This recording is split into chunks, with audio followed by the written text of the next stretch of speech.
All right, guys, I get so many questions about sharpening that I wanted to do a video on it, and so I can direct people here. And I just want to show you, first of all, the stuff I have. So this is my little bad boy. We're going to sharpen this today. I want you to see that I've got a nice 2-foot-long strop.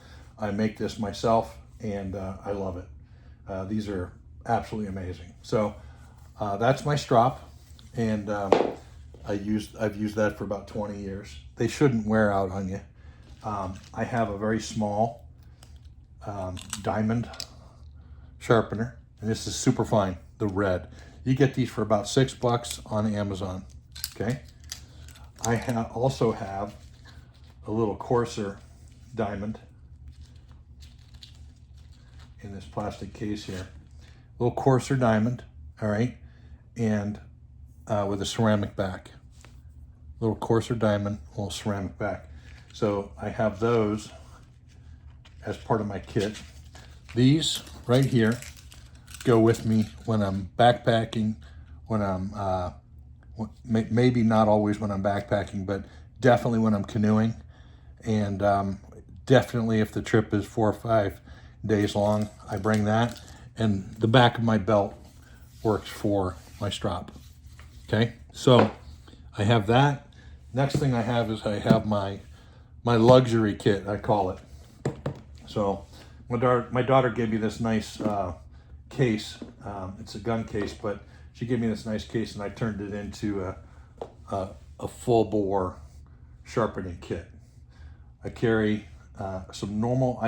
All I use for oil is pneumatic tool oil. It's thin enough and fine enough, and it's much less expensive than any of that oil that you buy online. So just some pneumatic oil. You can see how thin it is. It's much thinner than like motor oil. All right. Next thing I have a medium, Dan's medium Arkansas. I've had this for 25 years. Amazing. I like the wood case. It protects it. So many of these stones, you drop them, they break, right? Because there's nothing holding them together except they're a natural material. Then I have, I was up there at Smoky Mountain Knife Works. Give them a shout out. They got great stuff. I was up there a while back, and I got a hard white. It's a little harder than the medium, but it's not super hard yet.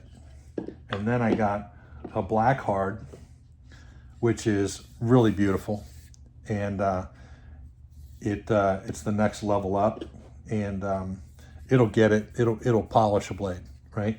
Then just recently I got some of this greenstone. It's not actually jasper. It's another stone, and it's much cheaper than jasper. At some point, I think I will invest in some jasper. And they say on Amazon that this is like a 10,000 grit. It's not really. This is actually maybe an 8, maybe a 7 or an 8. And I mean, it works great. You know, don't get me wrong. I love just the color of it. You know, it's so cool. So some people view sharpening blades as like a problem or trouble. Personally, I love sharpening blades. Starting with this nice Dan's medium, all I do is I'll just put a couple drops. You're going to see something here too. A lot of people say that convex edges are hard to sharpen, but I'm going to just tell you something. This is a convex edge all day long. It's in my little bad boy series, okay? And this little thing here, you see this is how you sharpen. Now, I've become very practiced with this. I know that, okay? But people get all hung up in these Lansky systems and everything that's going to hold a perfect angle, you know, and it's going to be like perfect. Well, guys, that's fine if you've got a very specific blade that you need to maintain, you know, a 21-degree angle on. But I'm going to tell you that your average bushcraft hunting blade needs to it needs to be held at what you're comfortable with, and the edge has to come to conform to how you hold the blade when you're sharpening. You see what I'm doing there? All I'm doing is a convex edge, and you can see the marks that happened. Can you see those marks? And that is steel coming off the blade. That's a sign that you're sharpening your steel. You see that? And I'll just go back and forth. And what you do is you do this, you can hear and feel that it's removing steel, okay? And you do that until you feel like it's sliding now. See, now it's starting to slide across the stone, because now it's taken off all the roughness of the edge. When you first, after you use a blade for a while, microscopically the edge gets to be a little jagged. And when you put it on the stone, you feel the stone taking off that jagged edge. You see that? Now see, you can even hear it, the tone of it changes. You see, I'm not doing anything special here. There's nothing, I'm not holding this at a particular angle except for what I'm comfortable holding it at. Okay? Now there's a little bit of a learning curve there. You don't want to learn to hold it flat. You know, you just want to learn to make sure that the edge, the very edge of the blade, is touching the stone. You see? See how I'm doing that? Okay. Now, I'm going to tell you something. For all intents and purposes, you could take this blade out now. You see how dark that is there now? That is steel that's been taken off and is now in solution with the oil. Just like your dirty motor oil. The dirty motor oil is old parts of the engine worn out. I'm going to tell you something. That's sharp enough to use every day already. But that's not fun. See? That's sharp. It might even be, it's almost razor sharp. It's not quite, but it's definitely sharp enough to be used. So sharpening is not hard. Okay? Next thing I'm going to do, I'm going to go put back the medium. I'm going to take out the hard. Same thing. I'm going to take my oil, put a couple drops on there. Yeah. Now I'm going to do the same exact thing. Now I can feel it again, and you can hear it again. You hear it?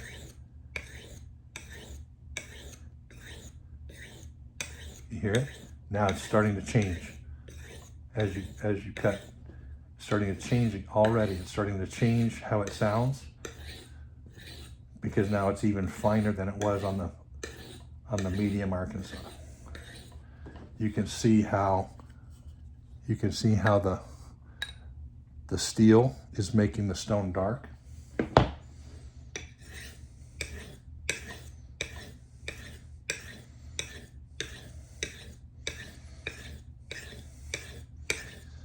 That's already there.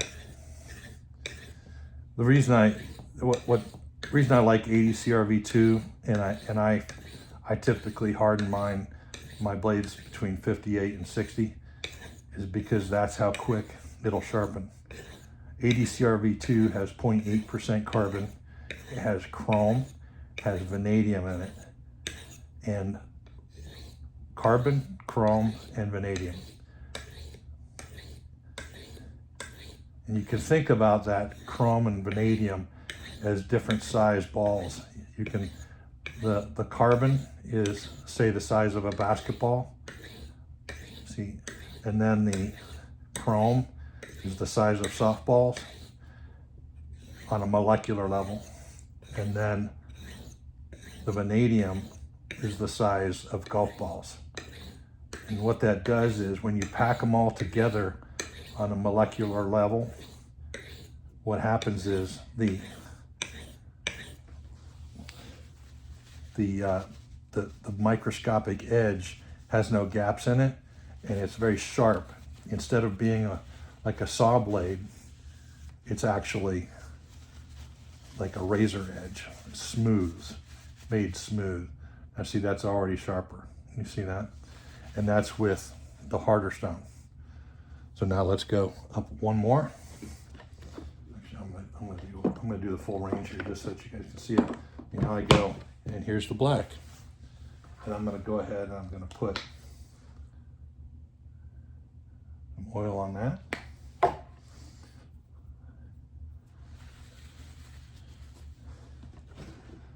I'm gonna do the same thing. Now you can hear very little grind to it, and it slides across this black very easily. Now there's a very expensive surgical Arkansas black stone that's pretty amazing too. It's really amazing, and but it's like $300 for a piece like this big, and that surgical is very likely 10,000 grit, something like that. So this is already done, guys. This is, you can already see, you can already hear, you can already feel that all using the same, I'm using the same exact grip, I'm using the same exact angle, and now that edge is almost razor sharp. Actually, it probably is, but I'm going to show you a couple extra steps before I claim it. So I put the black back in there. Now this is my new stone. It's extremely fine, and I love it. So I'm going to go ahead and use it. For me, sharpening is a pleasure. It's a relaxation. I don't know if it is for everybody, but I love sharpening. When I was a kid, I would try to sharpen, and I'd bring my newly sharpened blade to my father, and he'd pick it up and he'd say, it needs a little more work. And that went on for years and years and years. I mean, I was a teenager before I could really sharpen a blade, and he would always say, looks like it needs a little more postgraduate work. Well, nowadays my blades are sharper than his, but he doesn't take the time anymore to sharpen like this. This is how you bring an edge to shaving sharp. So I keep a nice little towel here, keeping everything clean. So you can see here,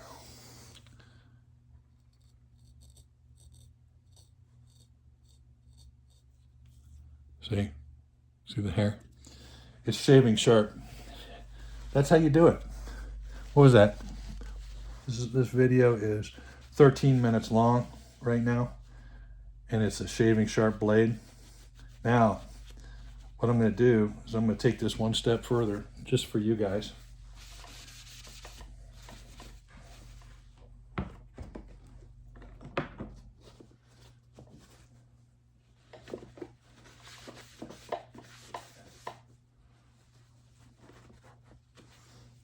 I'm going to take out my strop.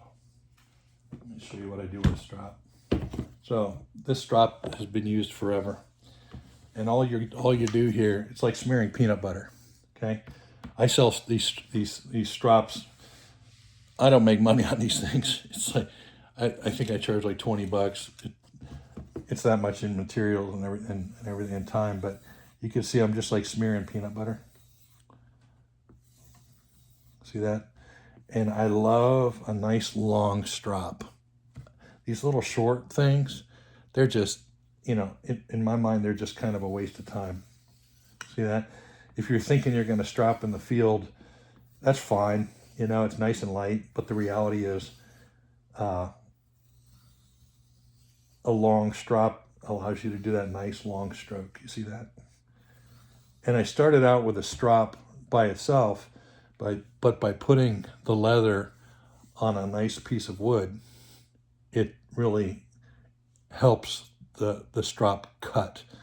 The other real secret, that's not really a secret, is that if you take some buffing compound, you can get it anywhere.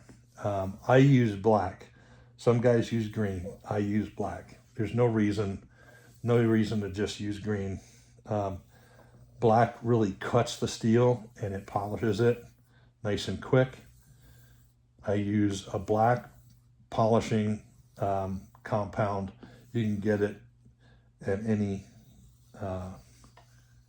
industrial tool place. Harbor Freight has it for like $4. Personally, I've gone a step further just because I'm obsessive, and I get the Menzerna German black. The Menzerna German black. And that, when I'm making knives, what they call it is it cuts the steel easier, and it cuts the steel because the abrasives in that German buffing compound is better quality. They even have compound, with diamond dust in it and things like that. I mean, sharpening is an art form, and I'm spending about 20 minutes with you today showing you what I do. But I'm going to tell you, some guys, they'll spend hours and hours. For me, this is very relaxing. And I love getting my blades perfectly sharp. And I love it that my 80 CRV2 convex edge, that's what that is, that's a convex edge, sharpens up just like that. And it's just like a razor. You can see here, it just shaves. See how it shaves? See that? Just takes the hair right off.